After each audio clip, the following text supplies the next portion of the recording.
Hey everyone, welcome back. Ready for another deep dive? Definitely. So it's this English learning podcast called Daily Money Briefing. Huh. Interesting. Okay. It's actually pretty cool. You get the Yeah. financial news and kind of a language lesson all in one. Oh, I like that. Sort of killing two birds with one stone. Exactly. Today, we're really diving into the thick of global trade tensions, and specifically how things are heating up for South Korea. That's right. We've got some fresh sources pointing to some key dates coming up fast, July 7th. Yeah, very soon. And our mission really is to break down the expected volatility in Korea's stock market and also look at some new U.S. trade moves affecting key industries there.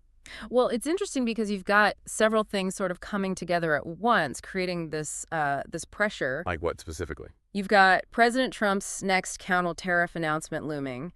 Then there are the minutes from the Fed's last meeting, the FOMC. Plus, the Bank of Korea has its own policy meeting. And on top of that, semiconductor stocks are already shaky after Samsung's latest earnings hint. Okay. But the key thing is why the market is suddenly so sensitive to tariffs again. It felt like things had calmed down a bit. Right, there was a lull. Exactly. But that was based on hope, really. Hope that exemptions would continue. Now those deadlines are close, that hope's kind of fading, and, well, the reaction is much sharper. That makes sense. The uncertainty biting harder now. And the U.S. actions are quite specific, aren't they? Trump's saying letters are going out July 7th about counter tariffs to 12 countries. Yes, detailing the rates. And Treasury Secretary Vessant doubling down, saying tariffs will snap back August 1st if countries haven't made progress in talks. And he was pretty clear. His warning was basically, if negotiations don't advance, tariffs will revert to the April 2 levels on August 1st. So those higher rates are back in play. Though Trump did add that we're close to a few agreements, but, well, no names mentioned. Right, vague as usual there. And if you look at Korea specifically, these potential tariffs could really hurt their big export sectors. Think semiconductors, automakers. Which we're just starting to look up. Exactly, that's the painful part. They've just shown signs of, bottoming out after some tough price adjustments. Fine. So this threat hits right when they were trying to get back on their feet, sort of kicks them while they're down. So you're thinking this could drag down the whole KOSPI index? It certainly puts downward pressure on it, yeah. The timing really amplifies the potential shock. Okay, so tariffs are one big piece. Yeah. But then there's this other thing, this car carrier port fee policy from the USTR. Ah, yes. That's another layer. Announced back in April.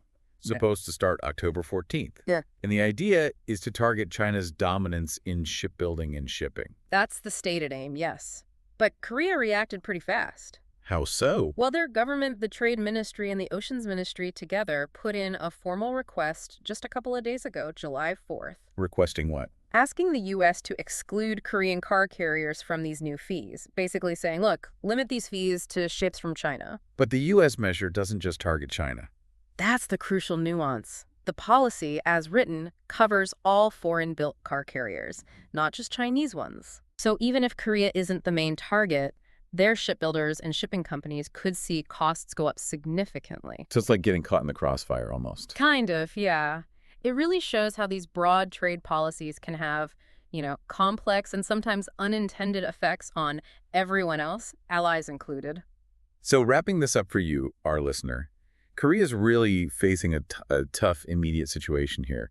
It's a multi-pronged U.S. trade strategy hitting them right when they're juggling tricky global economic conditions anyway.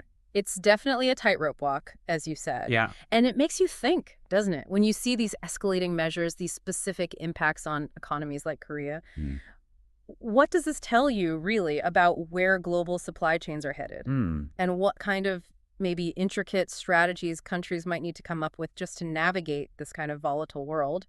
It's certainly something to keep an eye on, those ripple effects. We hope this was a useful shortcut to getting informed. Something to think about.